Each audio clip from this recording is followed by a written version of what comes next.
grandmother had a house with a pool in the back. So like my first time getting in it, I had to be like maybe 3 or 4 years old. And me and my big brother, we both taught ourselves how to swim, like just in the pool every day. My mom always used to tell me it was like important to know how to swim because you never know what situation you'll be in where swimming can help you.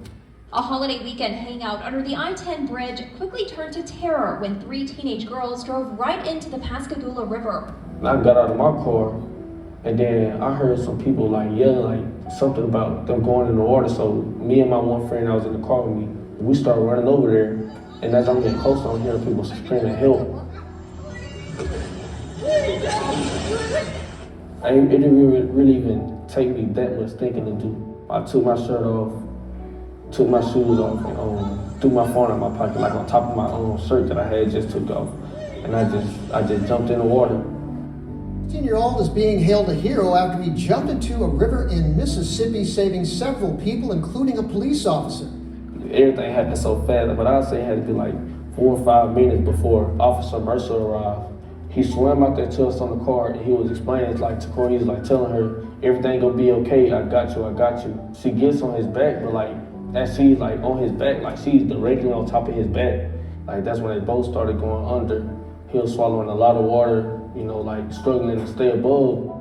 That's when I had to get off the car and go assist both of them. Cora was the one panicking the most and struggling the most, so I made her start focusing on her, using my legs, both my legs and my arm, trying to get her close to the shore. I feel my toes touch the concrete, so I'm like, all right, she's close enough, I can push her forward.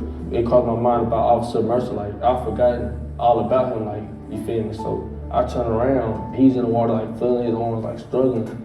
I just did my best I could, got Officer Mercer back to the shore. When he got back to the shore, like he was coughing water out of him, like, yeah, like, he was really going through it. Like the girl was crying, scared still, like their body was still shocked, still going through it, just happened.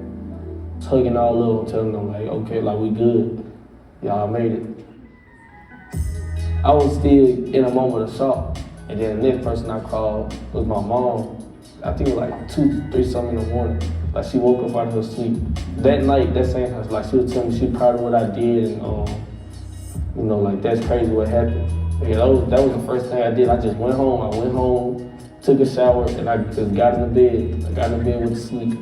Looking back and I'm just glad I did what I did, because God most definitely been blessing me. Because even my cousin, my peers, they was like, they still can't believe I was the one to, you know, be, I guess, famous in our class first, like the one to do something like that. Like they were like looking back at that trend line in elementary school, I was a short, skinny kid. Like they was like, they would have never thought. Be yourself, whatever you do. Be selfless. Don't just think about yourself in all situations.